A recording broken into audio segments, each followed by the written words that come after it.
Olá, pessoal. Nossa live aqui estava começando a rolar, mas a internet deu um bug.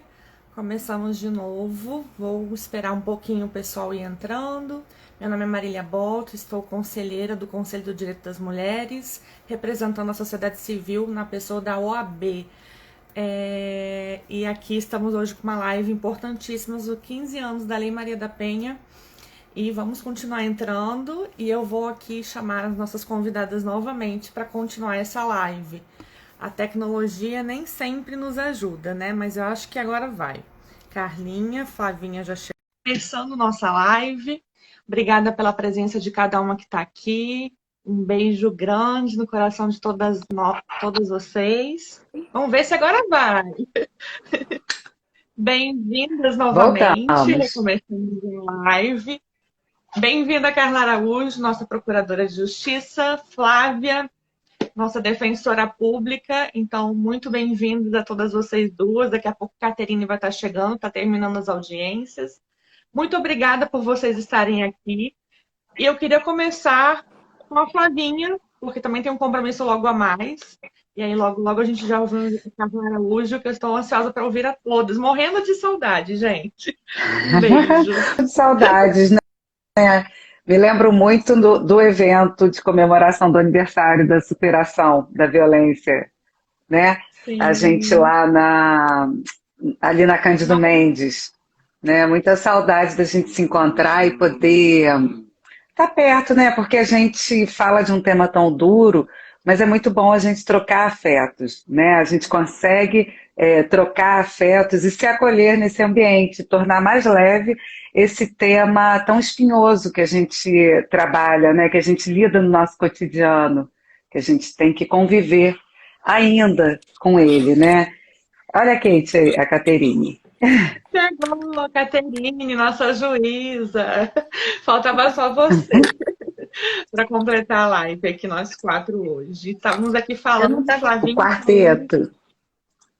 sobre a saudade que Só somos todas faltava vividas por você para o nosso quarteto, né? Eu não estava conseguindo entrar, gente. Mas agora eu consegui. Que bom. Um bem-vinda. desafio, né? Fala, Flavinha. A fala toda sua. Então já Eu começo. sabia, gente, porque aqui todo mundo A é fala é amigo. Então, minha. assim, a gente Eu trata com posso, todo de mundo. metida, pedir para a Flávia Pode. falar uma Olha eu, coisa, pode. Flávia? Quando você for Deve. falar, eu queria, Flávia, desculpa, Marília, mas assim, quem me conhece sabe que eu sou intrometida mesmo, né? Flávia, olha só, eu tenho recebido muitas dúvidas sobre defensoria pública. E eu queria que se você pudesse, desculpa, Marília, me metendo, mas eu acho que isso realmente é importante, né? Eu sempre falo assim, encaminho para a defensoria pública. E eu vejo que a mulher ela fica perdidinha. Ela me fala assim, é o NUDEM? É a defensoria pública da vara? É qual defensoria? Como é que eu faço para procurar?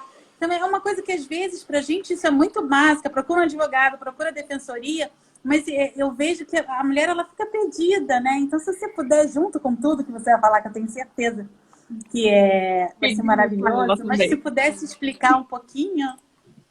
Então vamos lá, porque esse também foi o pedido da Marília, né?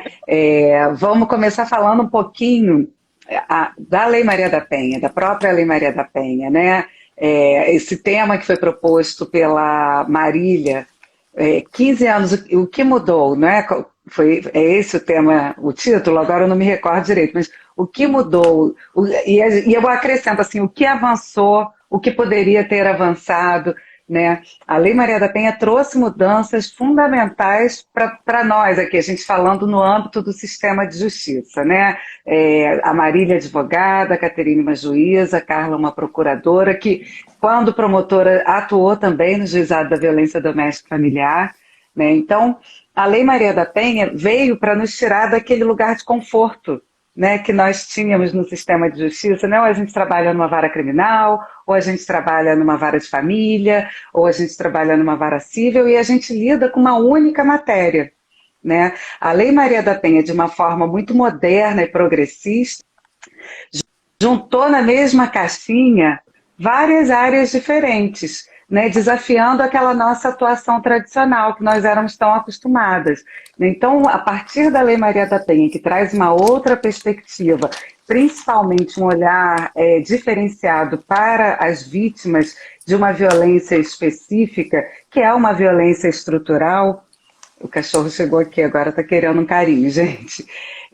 E é uma violência histórica e estrutural decorrente dessa violência patriarcal, né, que é perpetuada ao longo dos anos. A gente pode fazer uma referência lá ao nosso período colonial, até os dias atuais é uma forma de violência que vem se perpetuando, né, embora a gente avance em muitos sentidos, mas infelizmente isso a gente ainda tem que superar, né, Marília?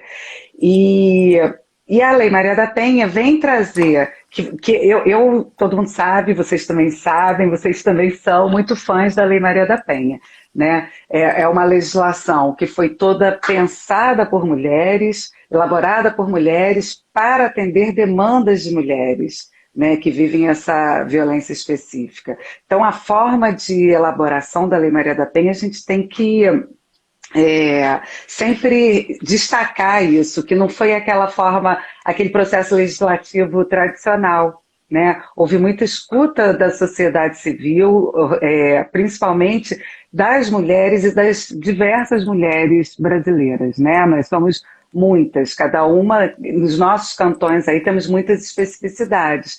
E no processo de elaboração da Lei Maria da Penha, tudo isso foi muito observado para combater essa forma de violência machista, patriarcal, que vem, e principalmente agora a gente vem percebendo assim, uma resistência muito grande para a gente superar esse tipo de violência, né? Estão aí os dados, os números que não nos deixam esquecer que a gente ainda vive uma pandemia dessa forma de violência, né? Uma pandemia de mortes violentas de mulheres por conta dessa violência patriarcal.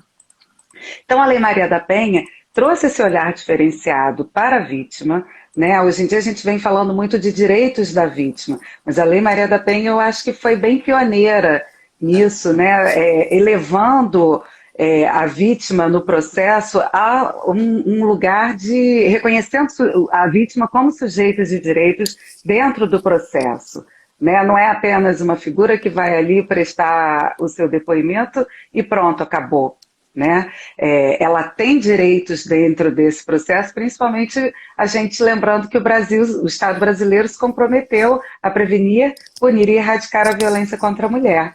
Né? E junto com isso, diversos direitos das mulheres em situação de violência, sobretudo um tratamento digno nesse processo.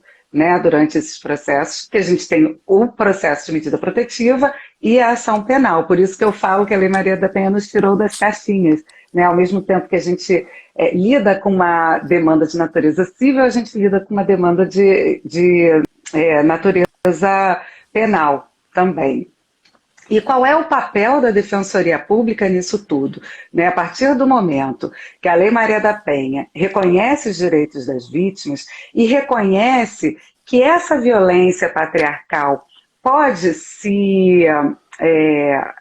também pode ocorrer no espaço institucional, né? Também é reproduzida nos ambientes institucionais, a Lei Maria da Penha garantiu à vítima que ela fosse acompanhada em todos os atos do processo por advogado ou advogada. Né? Está lá no artigo 27 da Lei Maria da Penha.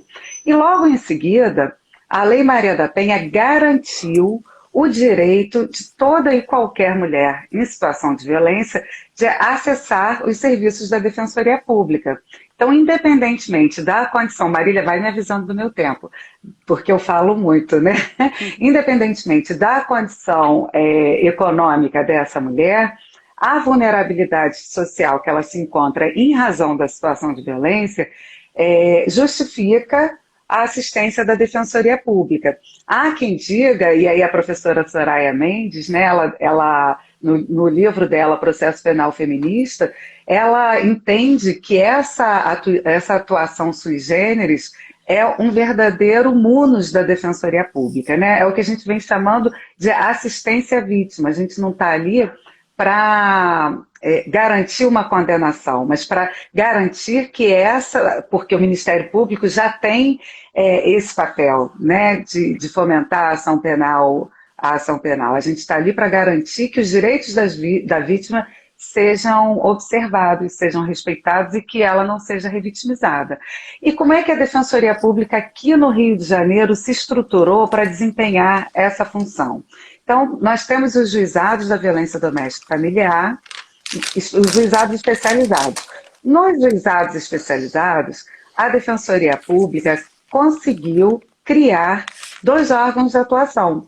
Um que atua pelo autor do fato, que faz a defesa do imputado, que a gente chama, e um órgão que atua na defesa dos direitos das vítimas, né? Quando já há uma distribuição das ações, seja de medida protetiva de urgência, seja de ação penal, para um determinado juizado de violência doméstica familiar.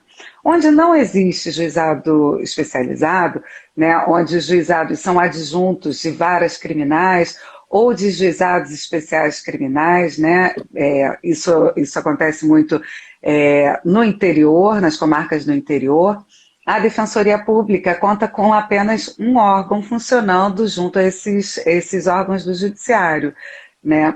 E aí, nesses casos, a gente tem que ver se o defensor público ou a defensora que atua, que é titular ou que está designado, já atuou pelo réu, né? Muitos casos de prisão preventiva, de prisão em flagrante. No caso de prisão em flagrante, a defensoria recebe o flagrante, muitas vezes o defensor público ou a defensora que atua na vara criminal pode já ter impetrado um habeas corpus, pode ter feito um pedido de relaxamento de prisão ou de liberdade provisória. Então, nesses casos, a pessoa que está atuando ali vai estar impedida para atender a vítima.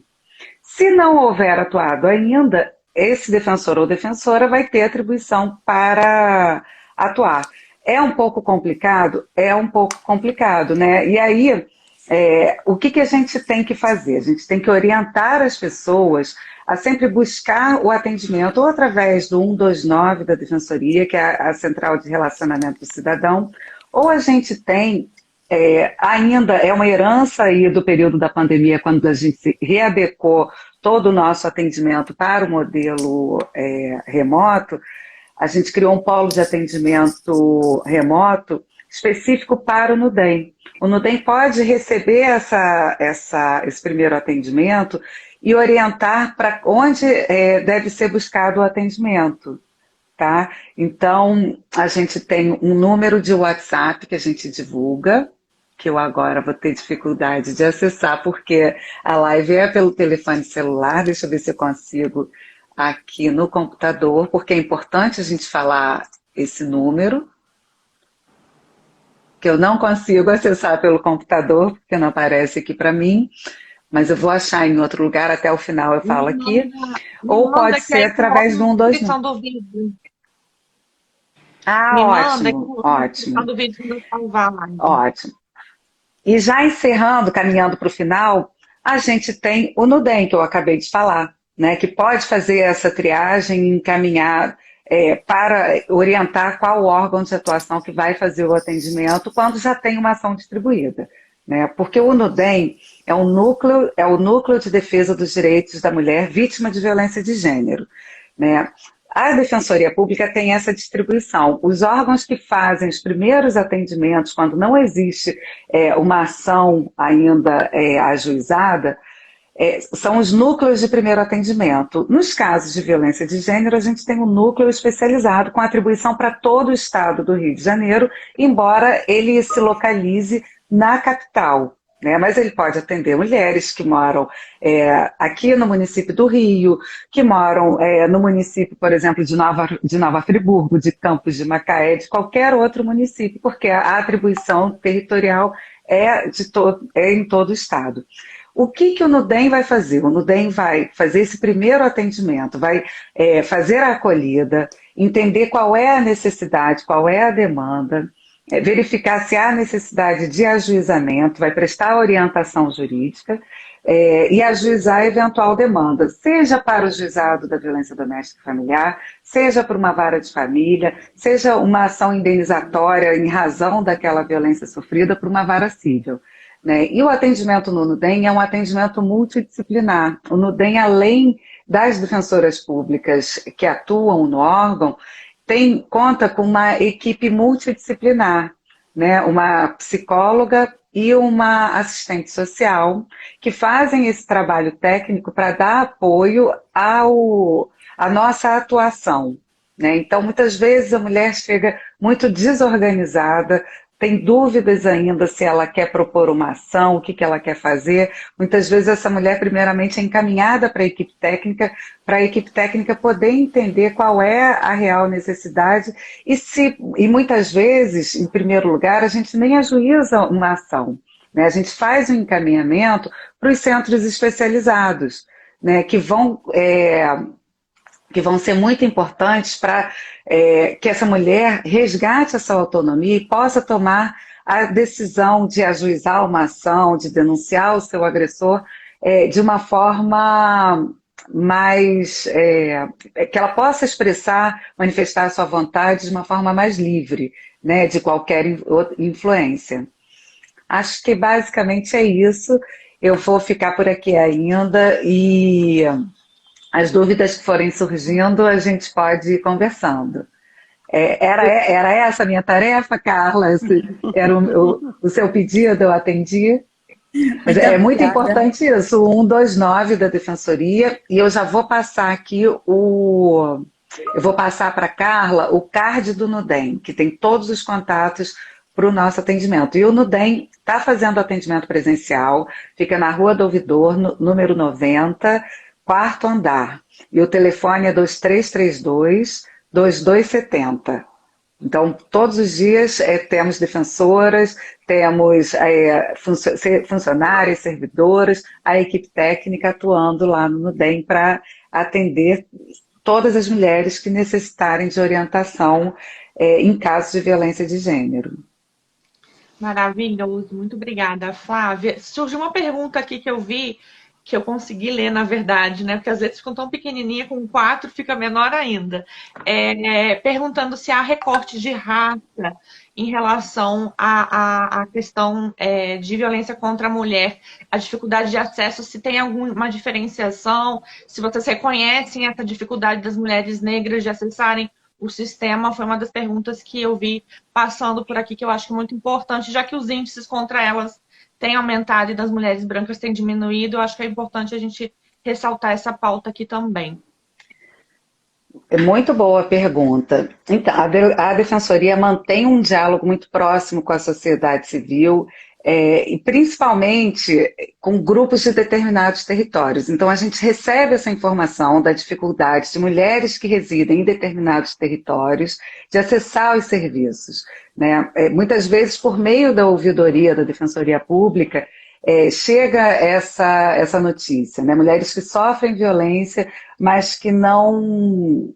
que têm dificuldade de se dirigir a uma delegacia de polícia para registrar a ocorrência, ou mesmo para acessar o serviço da Defensoria Pública, né? Ou por dificuldade de locomoção, ou por dificuldade de acessar um meio de atendimento remoto. E não coincidentemente, as mulheres que vivenciam as formas mais graves de violência são essas mulheres que vivem nesses territórios que têm dificuldade de acessar os canais institucionais de atendimento, né? Sobretudo as instituições de segurança pública. A gente sabe que são situações complexas, são territórios conflagrados e que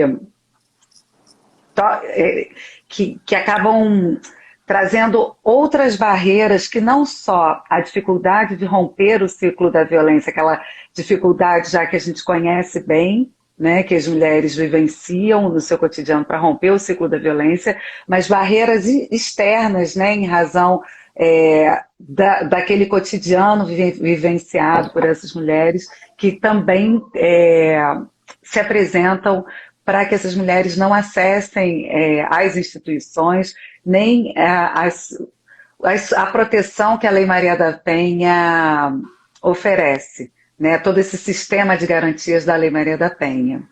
Então, assim, é um desafio, acho que para nós todas aqui que atuamos, pensar estratégias para proteger adequadamente todas as mulheres, né? Para que seja eficaz para um grupo de mulheres que tem um perfil muito bem definido, né? Que são mulheres que têm mais acesso à instrução, que vivem em áreas onde têm acesso a políticas de bem-estar social, né? Muitas vezes a gente percebe que são essas mulheres que não têm acesso às políticas de bem-estar social que também não têm acesso a esse sistema de garantias da Lei Maria da Penha. Obrigada, Flávia, pela sua atenção, pelo seu carinho. Vamos seguindo aí juntas nesse trabalho em prol, né, de todas, sem excluir as mulheres trans, lésbicas, negras, indígenas, qualquer uma, todas elas precisam ser realmente abraçadas pela Lei Maria da Penha. Queria passar a oportunidade agora para Carla Araújo, nossa Procuradora de Justiça, idealizadora do projeto Vamos Mulherar. Queria que você falasse um pouquinho sobre esses 15 anos da Lei Maria da Penha, o que mudou. Enfim, a palavra é sua, amiga. Boa noite a todos e todas. Boa noite, Marília, Flávia, Kate. Muito bom estar aqui com vocês. Eu sou uma pessoa muito otimista, né? E eu acho que cada conquista deve ser celebrada. Então, eu acho que esse momento está sendo um momento muito auspicioso, eu diria assim, para o combate à violência doméstica, à violência contra a mulher. A gente está numa fase assim, que conseguimos avanços legislativos, a tipificação do crime de violência psicológica. Eu achei muito importante isso, embora algumas pessoas estejam criticando demais a forma como a lei foi feita, mas eu acho que o importante é que nós temos um crime agora, e a própria Lei Maria da Penha foi muito criticada no início, logo após, assim, nos seus primeiros anos, muitas ações, inconstitucionalidade, muitos questionamentos, muita gente dizendo que era mimimi, que era bobagem, que a gente não devia se meter, mas ao longo desses 15 anos a gente viu o quanto ela foi eficiente, a gente tem que caminhar mais, mas o quanto ela foi um marco na nossa legislação, na nossa cultura. A Lei Maria da Penha é a lei mais conhecida do Brasil. Então, existe aquela sensação de que se bater em mulher, vai responder pela Lei Maria da Penha. E eu acho que essa mesma sensação, daqui a uns anos, vai se ter sobre o crime de violência psicológica. Não é... Eu já ouvi tantas coisas absurdas.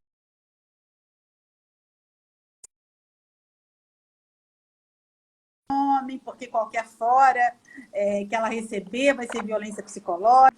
E eu acho bom que a gente fale que não é isso. A lei não se trata disso.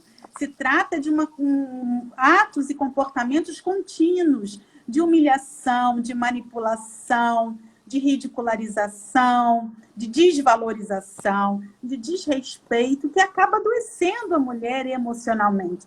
Então, não é um dia que eu fico chateada porque eu me aborreci com qualquer coisa numa discussão. Não é. É aquele aborrecimento que é todo dia. Aquela tristeza, a ansiedade, o medo, o sofrimento. É disso que a gente está falando no crime de violência psicológica.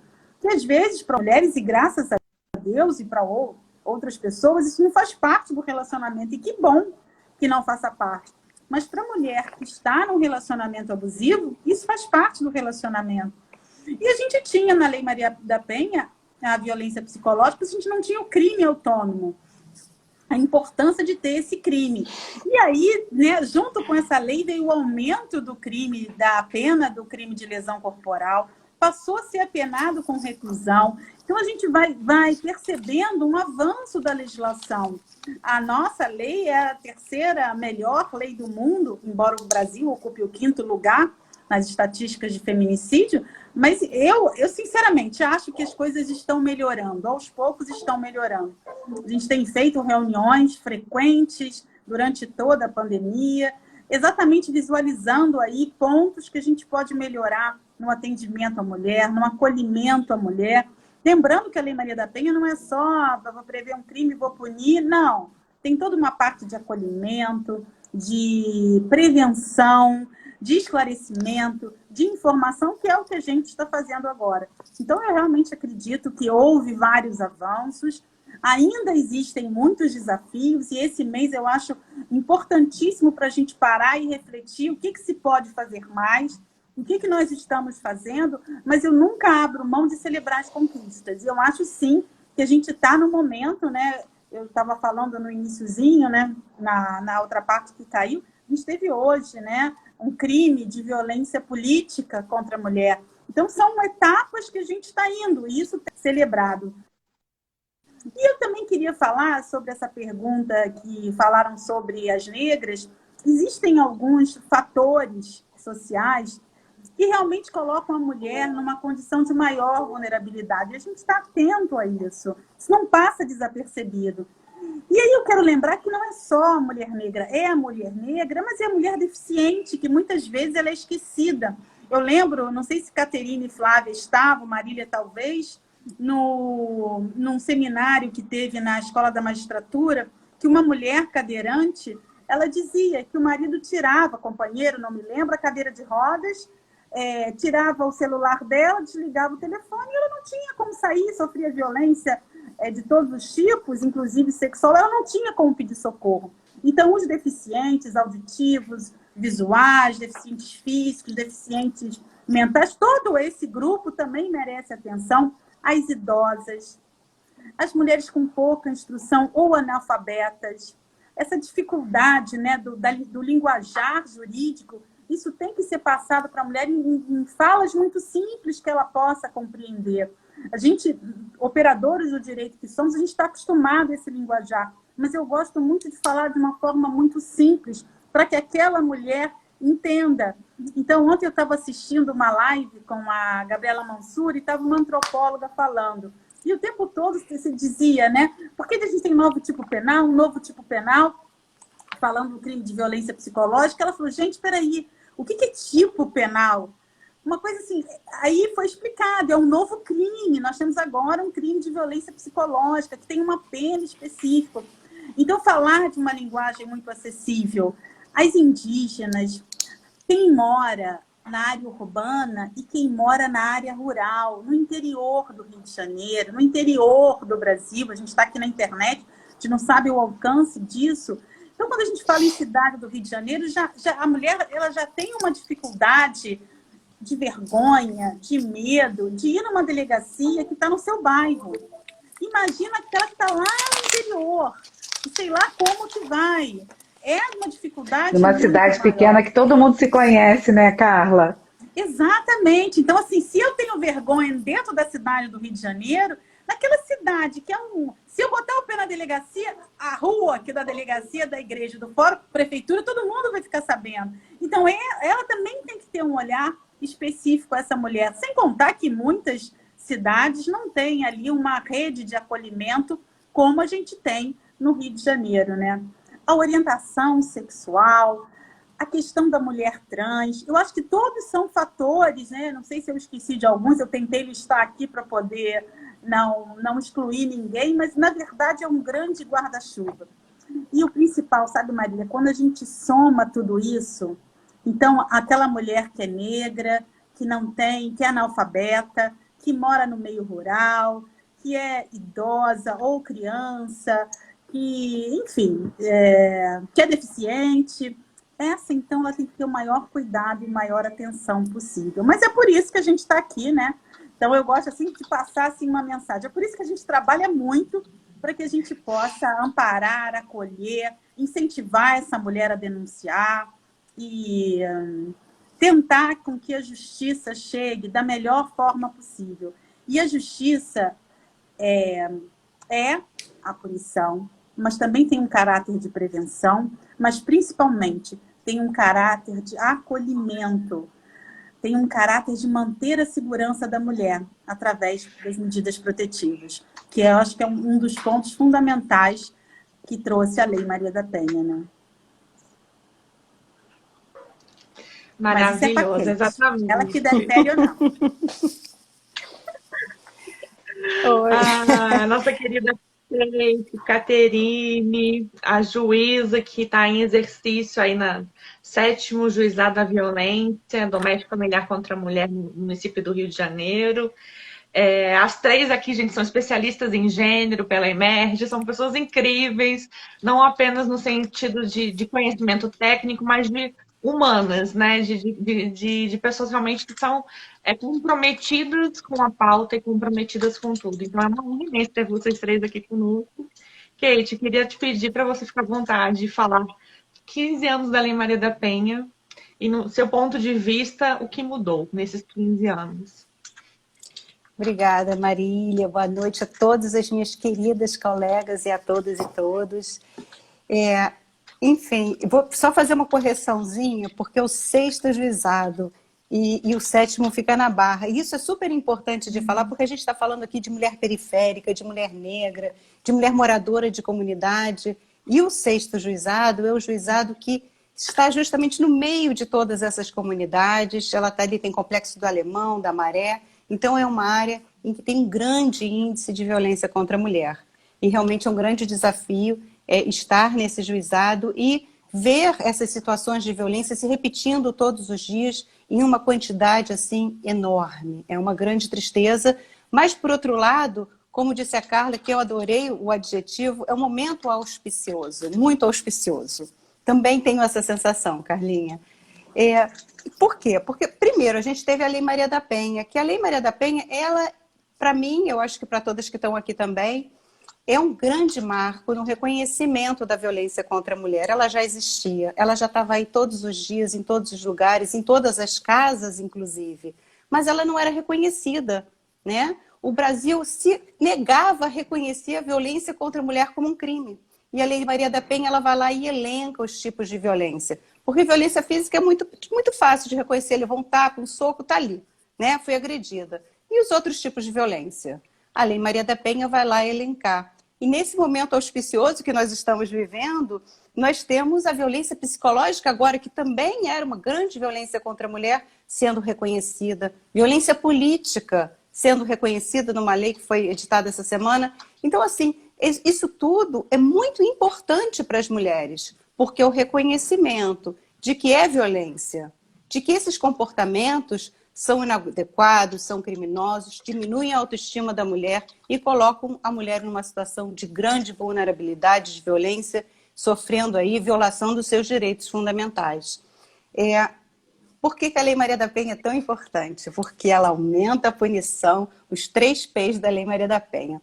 Aumenta a punição, de fato, aumenta a punição, e isso é muito importante, mas não é só com punição que a gente muda, né? A gente precisa da proteção da Lei Maria da Penha também, que são as medidas protetivas, que fazem podem fazer toda a diferença na vida da mulher. Não é que aquilo ali vai resolver, receber a medida protetiva, estou protegida, acabou. Não é isso que acontece. Mas aquilo é um instrumento que a mulher pode se utilizar no momento de violência, ele respeita a medida, a patrulha, a guarda municipal acompanha o cumprimento daquela medida. Então, essa medida protetiva é muito importante, que foi uma inovação da Lei Maria da Penha. E o terceiro P, a prevenção.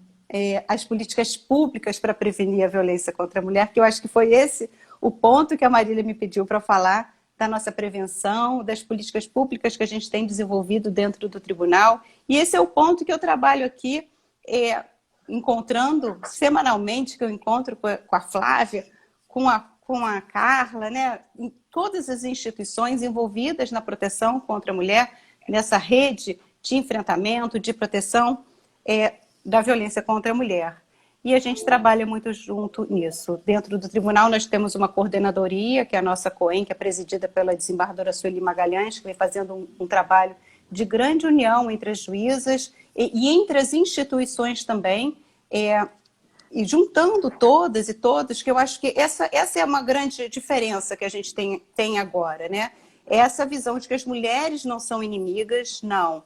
Nós estamos todas juntas, né? Que acho que sempre houve essa tentativa de rivalizar as mulheres, rivalizar as instituições, e acho que essa consciência que estamos tendo agora, nesse momento auspicioso, de que estamos todas juntas e que a gente precisa mudar essa sociedade. A gente só vai mudar com a construção coletiva, com a união e com a conscientização de que precisamos de um mundo melhor, mais igualitário e mais justo. E o que nós temos de projetos na nossa coordenadoria? A CEDOC, a Convenção para a Eliminação de Todas as Formas de Discriminação contra a Mulher, ela determina que toda vez que a mulher chegue na justiça, ela seja acolhida de forma humanizada.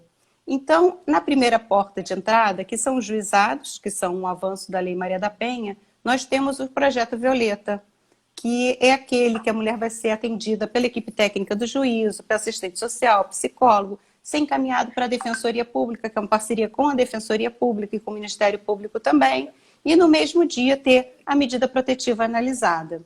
E nós temos, caso o crime seja mais grave, o protocolo Violeta Laranja, que vai ser nos crimes que são de competência do Tribunal do Júri, que ela também seja recebida por uma equipe multidisciplinar, seja encaminhada para a Defensoria Pública, e aí trazendo a fala da Flávia, na figura da defesa da vítima. Porque nos juizados especializados, nós temos um defensor público da vítima, que acompanha a vítima, orienta a vítima, e faz essa assistência, que é muito importante, de orientação e de apoio à vítima, de acolhimento durante uma audiência. Mas isso não existia no Tribunal do Júri. Então, a partir desse protocolo, a Defensoria Pública treinou, não é isso, Flávia? Criou um grupo de trabalho e capacitou defensores para que trabalhem e que acompanhem as vítimas nos crimes de feminicídio tentado e também nos crimes de consumado, as vítimas indiretas, caso seja preciso, né? Necessário. E também, no protocolo Violeta Laranja, tem alguns detalhes que são interessantes, que é concessão da medida protetiva, mesmo que ele esteja preso, porque às vezes ele é preso e da delegacia ele continua fazendo ameaças, enfim. Então, são formas de você acolher a mulher nesse primeiro momento. E também a Sejuvida, nós teríamos nos casos que chegam através do plantão. Então, se chega no plantão, o plantão também tem uma equipe chamada Sejuvida que vai acolher a mulher de forma humanizada e encaminhá-la para um abrigo sigiloso no horário em que os abrigos sigilosos não estão funcionando, ou seja, fora do horário do expediente forense e nos finais de semana e feriados. E temos isso que eu gostaria de falar, que esse é a nossa cereja do bolo atual da nossa coordenadoria, uma parceria com a UFRJ, que trouxe o aplicativo Maria da Penha Virtual. Isso é tão importante porque interessante, né? A gente acha, né, como a Flávia comentou, eu não sei se a Carlinha também falou, a questão das mulheres das periferias, que elas têm menor acesso, às vezes, à tecnologia e a computadores. Mas, interessantemente, na minha área, na área lá do 6º Juizado, é a área que tem o maior número de medidas protetivas requeridas através desse aplicativo.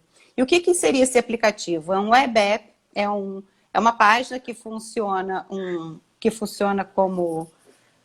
Não, agora eu não sei, porque é tudo muito moderno para minha cabeça, né? Mas eu sei que é um web app, que é uma página que se acessa e através dessa página você tem todas as informações da violência contra a mulher, os telefones da defensoria, dos centros de referência, o que é a violência, fala um pouquinho sobre a violência e a partir, se a pessoa quiser pedir uma medida protetiva, ela vai acessar efetivamente esse pedido, vai preencher formulário, descrever a violência, juntar foto, juntar áudio e aquilo ali, documentos dela, muito importante o endereço dele, onde ele pode ser encontrado e a partir dali isso vai gerar um requerimento de medida protetiva que vai ser encaminhado diretamente para um juizado de violência doméstica competente aqui da capital, porque inicialmente está só na capital.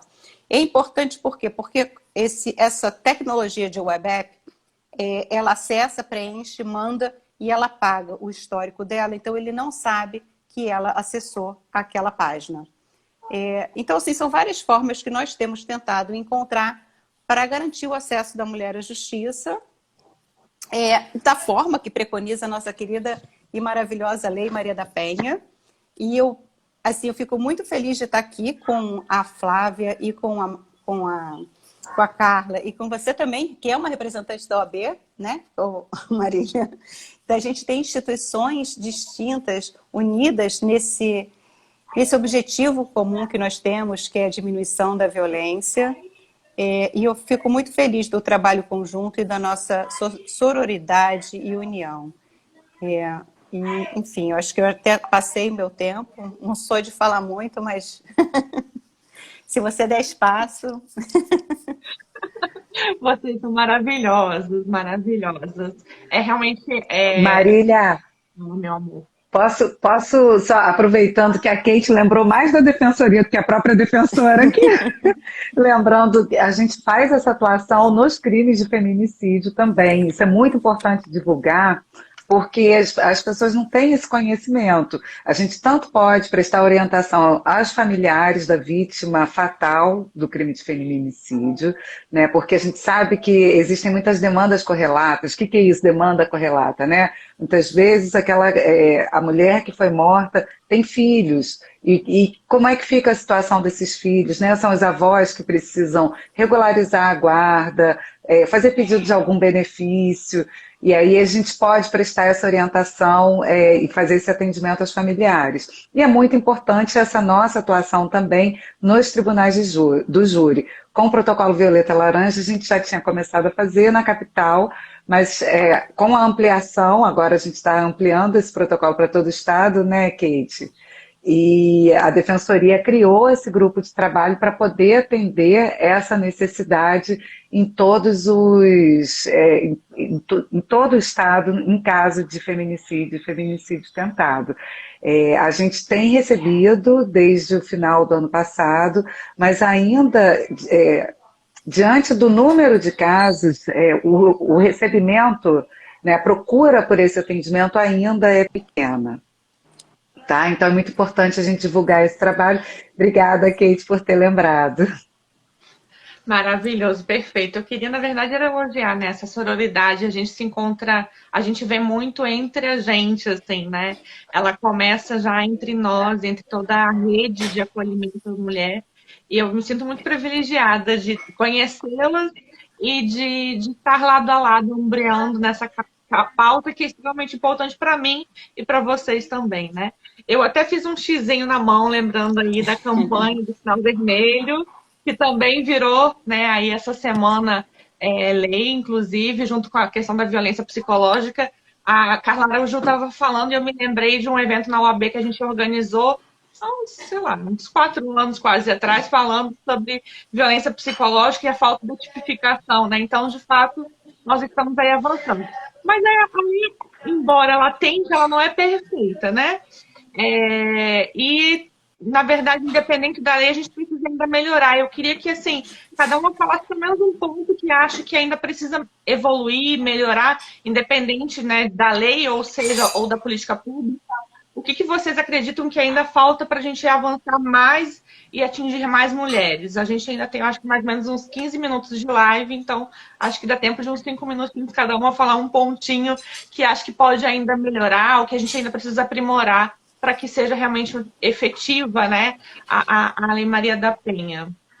Começa pela Flávia, né? Eu vou começar a falar, né? Na verdade, a gente precisa de vontade política, né?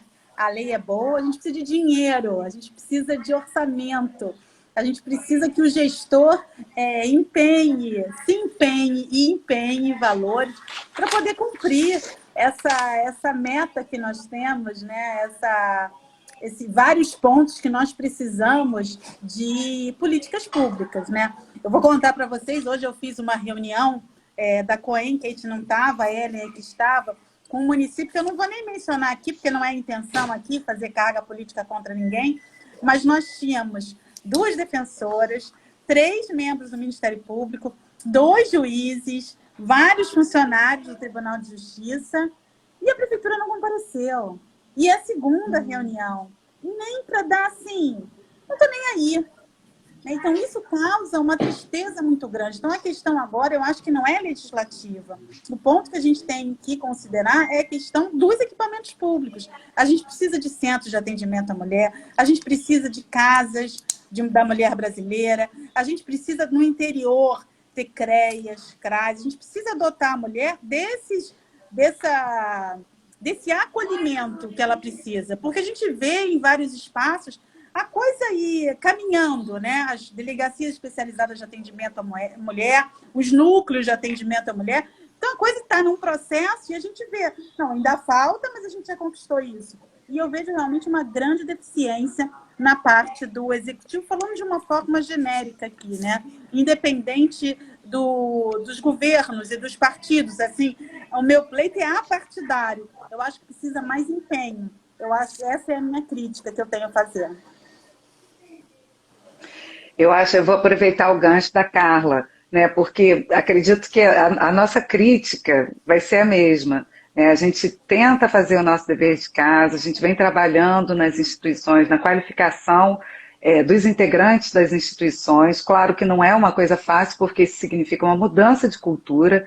Né? Na Defensoria, por exemplo, a gente tem a cultura da defesa criminal, então é muito difícil compreender essa vulnerabilidade da vítima, né? Embora seja muito evidente para a gente que estudou, que vem trabalhando há muitos anos com isso, mas são anos e anos da Defensoria Pública atuando com essa cultura da defesa criminal, né? Da vulnerabilidade do réu numa ação penal. Então é todo esse trabalho que a gente vem fazendo. Mas a gente não consegue ter sucesso no nosso trabalho, garantir a proteção integral de uma mulher, se a gente não atuar em rede. Né? Isso é a maravilha da Lei Maria da Penha que a gente vem discutindo aqui. A Kate falou muito bem das políticas. Eu sou muito fã do artigo 8º da Lei Maria da Penha, que traz aquele rol de políticas que devem ser elaboradas, e principalmente o inciso 1º, que cria a rede de enfrentamento. Né? Algumas instituições ali, além da rede de enfrentamento, também integram a rede de atendimento. Né? E eu não posso seguir prestando assistência a uma mulher se essa mulher não estiver fortalecida. Então, essa rede tem que estar completa. Ela não é integrada somente pelo Poder Judiciário, pelo Ministério Público, pela Defensoria, pela OAB, né, pela sociedade civil, mas eu preciso de um centro especializado de atendimento fortalecido, como o CRAS, o CREAS. Eu preciso que a saúde esteja participando ativamente dessa rede, eu preciso que a educação esteja participando ativamente, né? Porque muitas vezes a gente são esses atores desses outros equipamentos que vão perceber na educação, na saúde, e que vão poder inserir essa mulher nesse sistema de garantias, né, em diálogo com todos os outros atores e atrizes da rede. Mas a gente vem percebendo um desinvestimento nesses equipamentos que já foram muito fortes, né, houve muito investimento. A gente está aí vivendo um momento que a pasta do governo federal deixou de investir. Né? Embora tenha orçamento, deixou de executar o orçamento disponível para essa área. Né? Infelizmente, ao mesmo tempo que a gente vê um aumento da violência nesse período de pandemia, também foi um momento que menos se executou o orçamento, né, para essas políticas de enfrentamento à violência. Então, acho que essa é uma crítica comum. Vou parar aqui e deixar um pouquinho para a Kate, né? Mas, Flávia, é exatamente isso, né? A gente tem um disparate, a gente tem a terceira melhor lei do mundo e tem o 5º país que mais mata mulheres. Alguma coisa não tá direita, né? E o que é isso?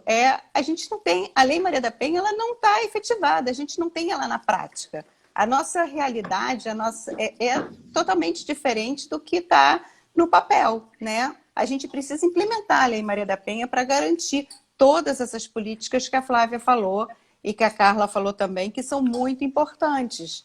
Né? A gente precisa da capacitação de todos os órgãos que trabalham com as mulheres. Então, assim, é uma vontade também, eu ainda vou além, Carla, eu acho que não é só a vontade política em relação aos centros de acolhimento, abrigo sigiloso, a educação, aluguel social, são tantas coisas assistenciais, do que a gente precisa da vontade política, mas eu diria também de uma vontade das instituições, né? de elas equiparem, de elas cumprirem a Lei Maria da Penha, mais juizados, com equipe técnica, mais defensorias públicas, mais órgãos da defensoria para poder prestar o atendimento da vítima adequado, mais promotorias de justiça também especializadas em violência doméstica, promotorias de investigação também para denunciar, mas PIPs especializadas em violência doméstica. Eu vejo que a gente precisa de toda uma vontade, de todo um investimento da sociedade também, da sociedade civil, que aí vem muito bem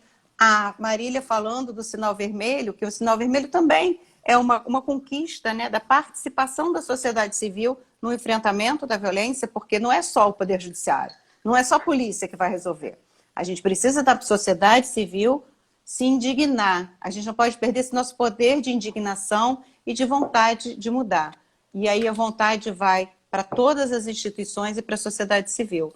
Mas a gente precisa diminuir essa diferença entre terceira melhor lei e o quinto país que mais mata mulheres e com altíssimo índice de violência, porque a gente sabe também da subnotificação, ou seja, o nosso lugar pode ser ainda pior nesse ranking, né? Exatamente. Eu nem preciso acrescentar muito, né? Porque eu acho que as visões realmente se complementam e são as mesmas, né? Não tem muito o que falar, porque, infelizmente, a gente que trabalha todos os dias com isso, a gente vê a necessidade extrema e o quão prejudicial é quando não se investe, né? A gente tem conquistado muitas leis, tem melhorias, mas o investimento público, infelizmente, tem decaído o investimento para isso, né? Tem se dado mais visibilidade pelos jornais, pelos noticiários, que tem auxiliado, eu acredito, de alguma forma, para que isso seja fomentado. Mas a gente falta de mais mão na massa, né? De mais realmente práticas colaborativas, como a Kate estava falando agora, no sentido de todas as instituições investirem como prioritário, né? Eu sei que tem várias prioridades, né, nas sociais, e todo mundo vai puxando um pedaço da pizza, né, nessa questão. Mas quando a gente fala de vidas, a gente não pode, né, de perca de vidas, a gente não pode dizer que tem que economizar nessa pauta. Porque essa pauta a gente está falando de, se a gente economizar nessa pauta, a gente está falando em menos mulheres, embaixo de mulheres, só porque elas são mulheres e porque estão dentro de um relacionamento abusivo, ou porque tem alguém abusivo, né, familiar, ou no mesmo ambiente doméstico. Enfim, então a gente realmente precisa de mais mão na massa e de uma fatia substancial dessa pizza aí, dessa economia, para que a gente possa dar mais efetividade, né? Esse é o papel também do CODIM aqui, no sentido do Conselho do Direito das Mulheres, de requerer mais isso, né? Nós temos representante no Conselho, né, da Câmara Municipal, e a gente vem requerendo isso nas nossas reuniões. A gente está aqui realmente para poder apoiar, fiscalizar, cobrar, apoiar, enfim. Estamos aqui realmente na tentativa de dar efetividade ao cumprimento da Lei Maria da Penha, né? Isso, eu e todas as conselheiras estamos aí afinco nessa disposição e nessa vontade realmente, né? Então, uma honra muito enorme ter todas vocês aqui. Eu estou morrendo de saudade de vocês todas, vontade imensa de abraçá-las. Espero que a gente possa em breve ter um evento presencial aí, que a gente possa todo mundo estar vacinado com a segunda dose. Queria também já aproveitar e deixar aqui o recado, se você não tomou a primeira ou a segunda, tome todas as doses, gente. Precisamos combater a pandemia e precisamos combater também a pandemia da violência contra a mulher, que é o tema da nossa live e é o tema que a gente vem trabalhando e vem aí de forma, né, reiterada, buscando e lutando para o aprimoramento dessas vidas, para que nenhuma menos. Não é apenas uma fala, é um desejo íntimo dos nossos corações, e é para isso que a gente trabalha dia, noite, feriado, madrugada. Eu acho que a gente está sempre ali trabalhando, né? Porque às vezes vocês podem não ver, mas eu conheço cada uma dessas que estão aqui, eu sei que elas trabalham sem madrugada, às vezes adentro, final de semana. Deixa eu falar então, uma coisa, assim, Marília. Ontem eu liguei para a Kate me ligou várias vezes, né? E um dos momentos assim, né? Uma observação, né? Uma curiosidade que acontece. E aí chegou, na hora que eu estava falando com ela, chegou a pizza na casa dela. Aí eu quis ligar de volta. Aí eu dei uns 10, 15 minutos, assim, ansiosa, porque eu tinha que dar um retorno. Aí depois não aguentei e falei assim, já acabou a pizza? Posso falar com você? É isso, a gente vive o tempo todo, né? Então, eu E vou isso te até umas falar, 9 horas anteontem da foi noite. comigo, tá? Anteontem foi comigo e ela não foi jantar. O filho dela foi pegar a comida e a gente continuou. Segurei a Gente, Kate. olha só, o negócio tá triste aqui em casa, porque assim, todo dia de noite a gente tem que pedir comida, porque fica trabalhando, e aí? Né? Eles ficam reclamando assim, pede no iFood mesmo. É isso aí, né? É porque a gente não está aqui Isso para aí. bater cartão, né? A gente está aqui realmente porque somos comprometidas realmente com isso e a gente doa nosso tempo, nosso esforço, às vezes até mais do que deveríamos, talvez, mas a gente não consegue também fingir que nada está acontecendo e não colocar a mão na massa, né? E se cada um colocar um pouquinho a mão na massa, a gente consegue fazer algo muito, muito, muito significativo. Eu acho que o que a Kate também estava falando de treinamento, né? Nas suas próprias instituições, ou né, dentro aqui do município do Rio de Janeiro, dentro de cada um dos espaços de poder, seja na saúde, seja na educação. Teve pergunta aqui falando sobre a questão da educação, de como poderia falar, poderia palestra nas escolas para as mães solteiras, tem que acolher a questão da violência psicológica institucionalmente falando, e aí também perguntaram aqui sobre a questão de certificado. É um pedido que a gente vai anotar aqui, vamos levar para a reunião do Codim, se a gente consegue fazer isso nas próximas lives, de repente também emitir certificados aí para o pessoal que precisa também cumprir carga horária. Então, enfim, acho que a gente precisa ir acabando, infelizmente, nosso tempo é exíguo, mas eu quero aqui mais uma vez agradecer por todo o trabalho que vocês fazem todos os dias, dizer que é um orgulho ter vocês nessa militância, nesse trabalho, e eu sei que vocês movimentam, né, como um oceano, vocês levantam as ondas para que realmente as transformações aconteçam, né? Então, eu queria agradecer do fundo do meu coração para todas vocês e agradecer pela presença de vocês. Continuamos juntas sempre e contem comigo, contem com o Codim, contem com a superação da violência doméstica, enfim, Grupo Mulheres do Brasil e tudo mais. Estamos juntas aí, porque daí Seguimos juntas, né? sempre. Tchau, gente. Boa Muito bom. noite. Boa noite. Ó, posso fazer uma propaganda? No YouTube da Defensoria Pública está rolando uma aula com a equipe do Nudem, mediada pelas defensoras populares já formadas. Quem quiser continuar nesse bate-papo aí, ouvindo um pouquinho dessa conversa, pode ir lá no YouTube da Defensoria. Maravilhoso. Eu vou deixar aqui anotar todos os telefones da Defensoria Pública assim que a gente fechar a live. Vou salvar a live, vou colocar todos os contatos para que todos possam estar ali falando. E vamos correndo todas agora para o YouTube assistir as defensoras populares, né? Ó, vamos correr. Isso aí.